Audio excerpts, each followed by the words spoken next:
আজকে একটা নতুন গেম শো শুরু করব, ঠিক আছে? ঠিক যদি বলতে পারো তাহলে এই দুটো ভাজা মাছ পেয়ে যাবে, দুটোই কিন্তু তোর, ঠিক আছে?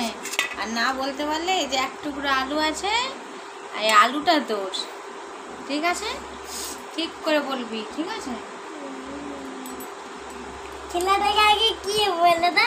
হ্যাঁ, খেলাটাকে কি বলে খেলাটা না? আমার হাতে কি থাকবে সেটা বলতে হবে আন্দাজ করে। আমি কি দেখাচ্ছি, কি কি দেখাচ্ছি? দেখলাম চিটিং হয়ে যাচ্ছে, চিটিং হয়ে চিটিং তো একদমই করলাম। কি দেখাচ্ছি বল? কি দেখাচ্ছো?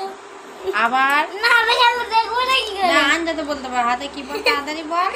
আলু আলু, দেখো তোমরা কিন্তু আলু দেব বলি না, আমি তো আলু নয় আমার হাতে। পট দেখ এটা আলু তো, পট আম দেখছো? তুমি ঠিক করে বলতে পারেনি, তাহলে এই আলুটা তাহলে